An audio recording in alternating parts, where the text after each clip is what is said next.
नमस्कार, आप देख रहे हैं न्यूज स्टूडियो उत्तराखंड और आपके साथ मैं हूं प्रदीप तरमोला। खबरों की शुरुआत करेंगे, लेकिन उससे पहले एक नजर हेडलाइन पर। बीजेपी प्रदेश कार्यालय में हुई कोर कमेटी की बैठक में नहीं पहुंचे हरक सिंह रावत की गैर मौजूदगी की सियासी गलियारों में फिर से चर्चाएं शुरू। भाजपा में शामिल हुए दर्जनों लोग। कैबिनेट मंत्री गणेश जोशी ने कांग्रेस पर साधा निशाना, कांग्रेस को बताया अंधा और बहरा। 2022 विधानसभा चुनाव में चुनाव आयोग ने किए नए प्रयोग, प्रत्याशियों के लिए ऑनलाइन नामांकन पत्र भरने की सुविधा कराई गई उपलब्ध। प्रदेश में लगातार बढ़ रहे कोरोना के केस, 3000 नए मामले, एक्टिव केस की संख्या 12000 के पार। और अब खबर विस्तार से। उत्तराखंड भारतीय जनता पार्टी के प्रदेश कार्यालय में केंद्रीय मंत्रियों और चुनाव प्रभारी प्रहलाद जोशी की अध्यक्षता में विधानसभा चुनाव को लेकर कोर कमेटी की बैठक आयोजित की गई। इसमें प्रत्याशी चयन के दावेदारों के पैनल पर चर्चा की गई। इस बैठक में प्रत्येक सीट पर 3 नामों का पैनल तैयार किया गया, जिसे केंद्रीय संसदीय बोर्ड के पास भेजा जाएगा। उसके बाद केंद्रीय नेतृत्व किसी एक नाम पर मुहर लगाएगा। इस बैठक में मुख्यमंत्री पुष्कर सिंह धामी, प्रदेश अध्यक्ष मदन कौशिक सहित कई अन्य नेता मौजूद रहे, लेकिन कैबिनेट मंत्री हरक सिंह रावत इस बैठक से नदारद रहे। भाजपा की प्रदेश कोर ग्रुप की बैठक में हरक सिंह रावत की गैर मौजूदगी को लेकर सियासी गलियारों में फिर से चर्चाएं होने लगी है। कोर कमेटी का मीटिंग आज संपन्न हुआ है। इसके बाद इलेक्शन कमेटी का मीटिंग है।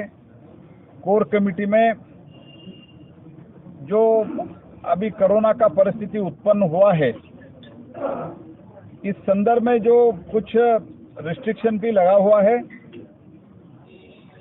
और वास्तव में एक रिस्पॉन्सिबल पार्टी के रूप में हमको संयम भी बरतना पड़ेगा। उधर विधायकों के टिकट कटने की खबर ने भाजपा विधायकों के अंदर खलबली मचा दी है। वहीं विधायक देशराज कर्णवाल का कहना है कि उन्होंने प्रदेश में सभी विधायकों से ज्यादा विकास कार्य अपने क्षेत्र पर किया है। उन्हें पूरा विश्वास और भरोसा है कि पार्टी या तो उन्हें टिकट देगी या उनकी धर्मपत्नी को। पूरे देश के विधायकों में प्रदेश में डेवलपमेंट के काम अपने सभी विधायकों से प्रदेश में सभी विधायकों से ज़्यादा मैंने किए हैं। तो किस आधार पर मेरा टिकट कटेगा?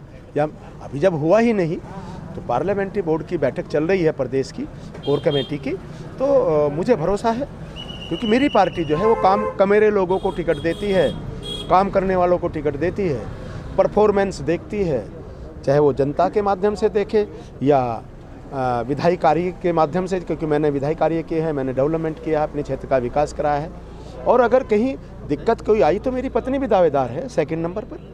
जैसे जैसे चुनाव नजदीक आ रहे हैं, वैसे वैसे दल बदल का सिलसिला भी देखने को मिल रहा है। दरअसल निवर्तमान कैबिनेट मंत्री और मसूरी विधायक गणेश जोशी के समक्ष मसूरी के विभिन्न सामाजिक एवं राजनीतिक लोगों ने भाजपा की सदस्यता ग्रहण की है। एक और जहां कांग्रेस के पूर्व अध्यक्ष सतीश ढोंडियाल ने भाजपा का दामन थामा, तो वहीं दूसरी ओर नगर पालिका सभासद गीता कुमाई, जसोदा शर्मा के साथ ही दर्जनों लोग भाजपा में शामिल हुए। इस दौरान कैबिनेट मंत्री गणेश जोशी ने कहा कि भाजपा में शामिल हुए लोगों से उन्हें मजबूती मिली है।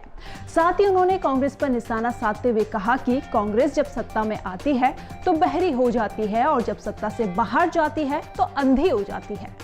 2022 विधानसभा चुनाव में चुनाव आयोग द्वारा कई नए प्रयोग किए जा रहे हैं, जिसका मकसद प्रत्याशियों के साथ साथ पार्टियों को सुविधा उपलब्ध कराना है। जिला निर्वाचन अधिकारी पौड़ी डॉक्टर विजय कुमार जोगदंडे ने बताया कि इस बार निर्वाचन विभाग द्वारा प्रत्याशियों के लिए ऑनलाइन नामांकन पत्र भरने की सुविधा उपलब्ध कराई गई है, जिससे वे आसानी से अपना नामांकन ऑनलाइन भरकर जमा कर सकते हैं, जिसकी रिसीविंग भी उन्हें ऑनलाइन ही प्राप्त हो जाएगी। इसके साथ ही उन्होंने बताया कि प्रत्याशियों द्वारा जनसभा करने या बैठक करने की अनुमति भी इस बार ऑनलाइन पोर्टल के माध्यम से निर्वाचन विभाग द्वारा उपलब्ध कराई जा रही है। इस बार एक व्यवस्था का उपयोग किया जा रहा है, जिसमें कि ऑनलाइन पद्धति से भी नामांकन पत्रों को भरने का एक सुविधा प्राप्त हो रहा है। साथ साथ में जो कैंडिडेट्स होंगे या फिर जो उनके प्रत्याशी होंगे पॉलिटिकल पार्टीज़ के, वो लोग किसी भी सभा की जो अनुमतियाँ प्राप्त करते हैं निर्वाचन कार्य के दौरान, उसके लिए भी उनको सुविधा जो प्लेटफॉर्म होता है, पोर्टल है निर्वाचन आयोग का, उसका प्रयोग करने की इस बार अनुमति है। विंटर डेस्टिनेशन औली सहित सुनील गांव को जोड़ने वाले वैकल्पिक पैदल मार्ग पर पेयजल लाइन के लीकेज होने से लोगों को कई दिक्कतों का सामना करना पड़ रहा है। करीब 100 मीटर रास्ते पर पाले की मोटी परत जमी हुई है।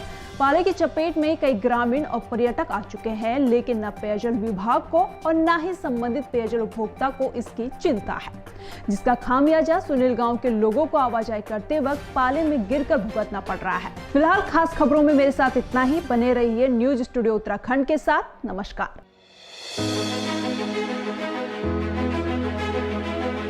उत्तराखंड के मुद्दे रोजगार से कामगार तक, पर्यटन से पर्वतों तक, सत्ता के गलियारों से हर गांव की गलियों तक, कर्णधारों की कलम से आम आदमी के हितों तक। और भी होगा बहुत कुछ देवभूमि से जुड़ा, देवभूमि के बारे में, देवभूमि के वासियों के साथ, सिर्फ न्यूज स्टूडियो उत्तराखंड पर। खबर उत्तराखंड की।